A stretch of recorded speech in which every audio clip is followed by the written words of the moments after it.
Well, students, today our topic of discussion is melting. आप देखें कितनी states हैं मैटर की, how many states? मैटर की कितनी states हैं? 3 solid liquid gases. Okay. ये बच्चे कह रहे हैं कि मैटर की 3 states हैं, solid और liquid और gas. ये 3 states कह रहे हैं. Okay. वर्ड मैंने लिखा है, कौन सा वर्ड लिखा है मैंने स्लाइड के ऊपर? मेल्टिंग. आप बताएं कि कौन सी स्टेट मेल्टिंग से बिलोंग करती है? सर क्या नाम है? लिक्विड और सॉलिड. क्या लिक्विड मेल्ट होता है? सर मेल्टेड है. Liquid is melted. Liquid is already melted, solid. So basically melting is related to solid. Melting is a process. Melting is a process. जिसमें क्या होता है? Solid heat absorb करता है और किस में कन्वर्ट होता है? Liquid में. तो क्वेश्चन ये है कि सॉलिड हीट कहाँ से जो है वो एब्जॉर्ब करेगा? किसी भी चीज से कोई अपनी सराउंडिंग से.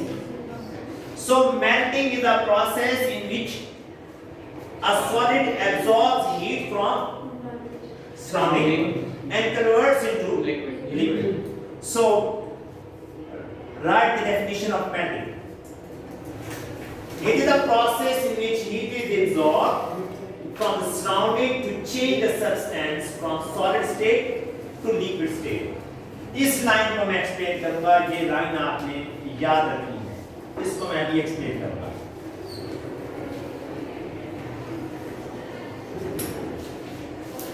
मेल्टिंग की डेफिनेशन है कि जब सॉलिड को आप हीट प्रोवाइड करते हैं या सॉलिड अपनी सराउंडिंग से हीट एब्जॉर्ब करता है तो कन्वर्ट हो जाता है वो रेट क्या? रेट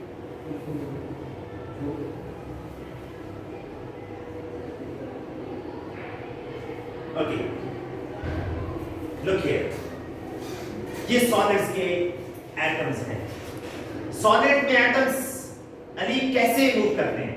कैसे? What type of motion the solid molecules have? They have just vibratory motion. ऐसे जब आप उनको हीट एनर्जी प्रोवाइड करते हैं, थर्मल एनर्जी, तो उनकी मोशन क्या हो जाती है? फास्ट हो जाती है. काइनेटिक एनर्जी क्या हो जाती है? इंक्रीज हो जाती है. तो जब काइनेटिक एनर्जी इंक्रीज होती है तो उनका डिस्टेंस थोड़ा सा आपस में इंक्रीज होता है और फोर्स ऑफ अट्रैक्शन क्या हो जाती है? कम हो जाती है. तो सॉलिड किस में कन्वर्ट हो जाता है? लिक्विड में. जब भी सॉलिड लिक्विड में कन्वर्ट हो रहा होता है तो थोड़ी देर के लिए जो हीट होती है, वो जो टेम्परेचर होता है सॉलिड का, वो कांस्टेंट होता है. आपने पढ़ा हुआ है? कहाँ पढ़ा है? केमिस्ट्री है. मैं जरा यहाँ एक्सप्लेन कर दूं. लुक, लेट्स सपोज ये हमारे पास है एक्सिस. ठीक हो गया?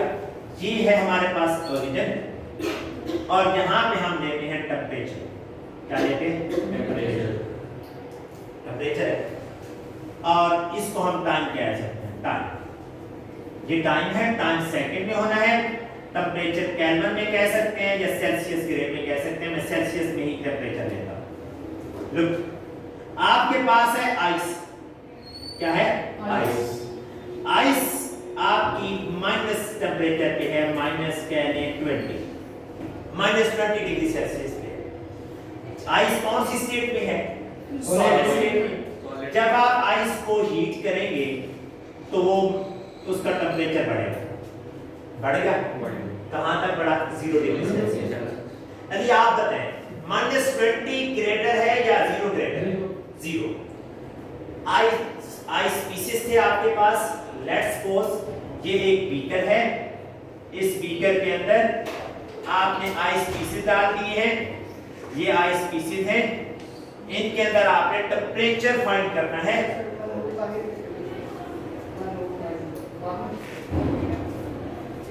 जी, आपने इनके अंदर थर्मामीटर रख दिया.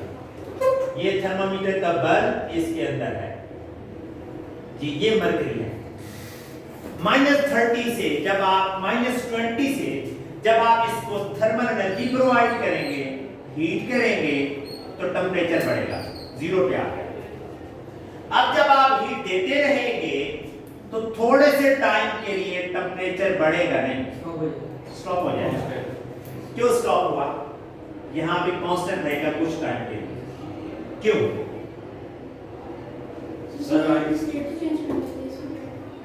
हीट कहां जा रही है? आपको नहीं समझ रहे? आइस के अंदर थर्मामीटर रखा, थर्मामीटर ने कौन सा टेम्परेचर शो किया? -20 शो किया। कितना? -20, यानी कि बिल्कुल नीचे यहाँ पे लेट्स सपोज यहाँ -20 है, ये है -20 डिग्री सेल्सियस। आपने हीट किया, फौरी तौर पे मर्करी एक्सपेंड हुआ, कहां तक पहुंच गया? 0 फौरी तौर पे। अब आप हीट दे रहे हैं, लेकिन मर्करी जो थ्रेड है, मर्करी का जो कॉलम है, वो इंक्रीज नहीं हो रहा। इसका मतलब है हीट तो जा रही है, लेकिन मर्करी उसको रीड नहीं कर पा रहा। तो वो हीट जो जा रही है वो कहां यूटिलाइज हो रही है? Very good. उस हीट की वजह से टेम्परेचर इंक्रीज नहीं हो रहा। That heat is being utilised in breaking intermolecular forces of solid to convert it into liquid. वो जो हीट है वो कहां यूटिलाइज हो रही है बताएं? सॉलिड को कन्वर्ट करने के लिए, किसमें? लिक्विड। तो थोड़ी देर के टेम्परेचर क्या रहेगा? तो जब भी एक सॉलिड किसमें कन्वर्ट होता है? लिक्विड में। किसकी वजह से होगा? थर्मल एनर्जी की वजह से। तो हम इस प्रोसेस को क्या कहते हैं? मेल्टिंग। मेल्टिंग पॉइंट होता है हर सॉलिड का। ये सही 0 यही है, ये वाटर का 0 है। अगर यहाँ पे मैं कोई और वाटर लिक्विड है ना, वाटर मीन के आइस कहां पे जो है मेल्ट होगी? 0। अगर यहाँ पे कोई और सॉलिड होता तो क्या वो भी 0 पे मेल्ट होता? Melting point depends on nature of the substance. जैसे आइस है, आइस में इंटरमोलेक्युलर फोर्सेस कंपैरेटिवली वीक होती है, वो जल्दी जल्दी मेल्ट हो जाती है। अगर आप सोडियम क्लोराइड लें, सोडियम क्लोराइड किस चीज को कहते हैं? Salt, table salt. वो 0 पे मेल्ट नहीं होगा, वो कहीं 801 डिग्री सेल्सियस पे जाके मेल्ट होगा। इसका मतलब ये है कि मेल्टिंग पॉइंट जो है हर सॉलिड का क्या होता है? डिफरेंट। जब भी मेल्टिंग हो रही होगी तो ये लाइन पढ़े, the temperature of a substance remains constant. जब भी मेल्टिंग हो रही होगी टेम्परेचर क्या होगा? कांस्टेंट रहेगा थोड़ी देर के लिए। टेम्परेचर क्यों कांस्टेंट रहेगा? उसकी इंटरमोलेक्युलर फोर्सेस को ब्रेक करना है ताकि सॉलिड किस में कन्वर्ट हो जाए? लिक्विड में। जब वो कन्वर्ट हो जाएगा और उसके बाद आप उसको हीट प्रोवाइड करते रहेंगे तो टेम्परेचर इंक्रीज होगा। अगर हम आइस की एग्जांपल लेंगे, आइस, तो यहां पे आइस ने मेल्ट होना शुरू किया, यहां पे आइस और वाटर मिक्सचर होगा, W फॉर वाटर। फिर वाटर हीट अप हुआ, अब 100 डिग्री सेल्सियस पे, कितने पे? 100 डिग्री सेल्सियस पे दोबारा टेम्परेचर कांस्टेंट रहेगा थोड़ी देर के लिए। सर वो उसको गैस में convert again the state of matter is being changed। so इस लाइन के दौरान कौन सा प्रोसेस हो रहा है? मेल्टिंग। इस लाइन के दौरान कौन सा प्रोसेस हो रहा है? बॉइलिंग। इसका मतलब है कि सॉलिड मेल्ट होके किसमें कन्वर्ट होगा? लिक्विड में। यहाँ मेल्टिंग प्रोसेस होगा और लिक्विड बॉइल होके किसमें कन्वर्ट होगा? Gas. Got it? Melting definition clear? ये लाइन क्लियर हुई है? अगर मैं बॉइलिंग की डेफिनेशन पूछूं इसी से फ्यू वर्ड्स चेंज करके तो क्या होगी आप बताएं? Sir, it is a process. Read out. It is a process in which heat is absorbed from the surrounding to change the substance from liquid state to gaseous state. Clear ji? The temperature of the substance remains constant until all the solid has changed. Now all liquid has changed. Yes. Got it? So what should be the next heading? कौन सी next heading होनी चाहिए melting के बाद? Melting point. Melting point ये curve में बिठा दूं, ये कर्व क्लियर हो गया, रेस कर ठीक है जी। मेल्टिंग पॉइंट, मेल्टिंग पॉइंट की डेफिनेशन, मेल्टिंग पॉइंट क्या होता है? टेम्परेचर। कौन सा टेम्परेचर होता है बेटा मेल्टिंग पॉइंट? बोले नो, डेफिनेशन पूछ रहा हूं मैं, तो मेल्टिंग ऑफ आइस का टेम्परेचर ही पूछ रहा हूं। The temperature at which the solid changes to liquid is called melting point. For example, what is melting point of ice? बोले क्या? 0। Very good. Melting point of ice is 0 degree Celsius. And what is melting point of table salt? 800. Very good. 801. Melting point of table salt. NaCl कहते हैं.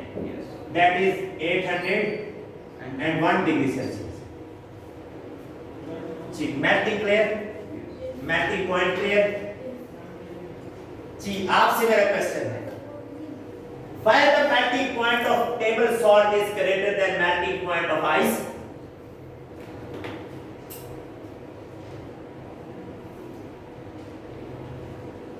Because they have greater force and attraction to them. Because the intermolecular forces in case of sodium chloride are stronger as compared to intermolecular forces in case of ice. Ice में weaker forces होती हैं, NaCl में strong होती हैं. Next is boiling. आप इसकी definition पढ़ चुके हैं. आपने मेल्टिंग वाली ही में कुछ वर्ड्स चेंज करके बॉइलिंग में कन्वर्ट कर देना है उसको.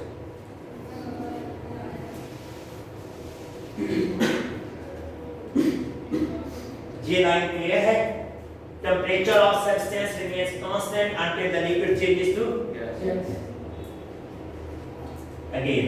टेम्परेचर कर्व कोई बना सकता है? कैसे बनेगी? टेबल में आप आए मेरे पास, यहाँ पे टेम्परेचर कर्व बनाएं, आइस को मेल्ट कराएं और फिर लिक्विड वाटर को बॉयल करवाएं.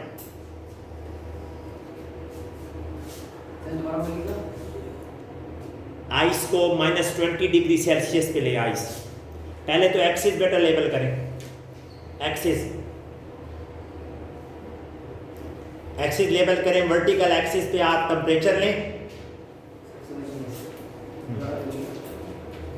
एक्स एक्सिस पे हम टाइम ले लेते हैं, टाइम इन सेकेंड्स, और यहाँ पे हम टेम्परेचर ले लेते हैं 8 डिग्री सेल्सियस. जी, everyone draw sketch this temperature curve. जी, जरा आगे सटेंगे बेटा. हाँ जी, आप इसको वर्टिकल एक्सिस के से लेना कर्व को. वर्टिकल एक्सिस और नीचे करें. नो, वर्टिकल एक्सिस बेटा ये, हाँ, और नीचे और नीचे. जहाँ पे आप शुरू कर रहे हैं वहाँ पे -20 लिखें. -20 डिग्री सेल्सियस पे कौन है? आइस. आप आगे बोले, उसको हीट किया, 0 पे मेल्ट होना शुरू हुई. थोड़ी देर के लिए टेम्परेचर क्या रहा? कांस्टेंट. उसके बाद जब आइस किस में कन्वर्ट हो गई? लिक्विड में. तो टेम्परेचर इंक्रीज हो गया. 100 उसके सामने लिखें ना, इधर नहीं बेटा, यहाँ से कर्व हुई है. हाँ जी, हाँ, यहाँ से डॉट्स लगाएं. ये 100 डिग्री सेल्सियस है. लाइन बिल्कुल सीधी लगाए जी. जहाँ पे कांस्टेंट हो गया. अच्छा जी, अब क्या होगा? अब गैस बन गई. अब और हीट किया तो कैसे ग्राफ बनेगा इससे आगे? बिल्कुल इंक्रीज हो जाएगा. Got it? लेबल करें डिफरेंट पार्ट्स को. 20 डिग्री सेल्सियस -20 पे ए लिखें पॉइंट पे. यहाँ ए जी, इसके आगे पॉइंट बी, फिर सी, डी, ई एंड एफ. जी अली, आप मुझे आंसर देंगे. मेल्टिंग प्रोसेस कहाँ पे हो रहा है? B to C. हाथ लगाएं भाई, B to C melting process हो रहा है, इसीलिए यहाँ पे थोड़ी देर के लिए टेम्परेचर क्या हो गया, कांस्टेंट। बॉइलिंग प्रोसेस कहाँ हो रहा है, Sir, D to E. D to E। अच्छा बेटा, A to B कौन थी, आइस, आइस लिखें, A to B बिटवीन लिखे ना, A to B के दरमियान लिखे, ऐसे करें। यहां से यहां तक बेटा कौन है, आइस, यहां से यहां तक क्या है, mixture, ice plus water mixture, यहां पे क्या है, वाटर, यहां पे क्या है, water plus gaseous vapours, got it. सुनिए, थैंक यू। ये पार्ट है जहां पे हीट जा तो रही है लेकिन टेम्परेचर इंडिकेट नहीं कर रहा, इस हीट को कहते हैं लेटेंट हीट ऑफ फ्यूजन। क्या कहते हैं, लेटेंट हीट ऑफ फ्यूजन। इसको हम डिटेल में स्टडी करेंगे। जहां पे कौन सी होगी, लेटेंट हीट ऑफ वेपोराइजेशन। ये हीट छुपी हुई होती है जो टेम्परेचर चेंज नहीं कर रही होती, बल्कि क्या कर रही होती है, इंटरमोलेक्युलर फोर्सेस को क्या कर रही होती है, वो ब्रेक कर रही होती है। Any question? ओके, आप ये डेफिनेशन लिख लें।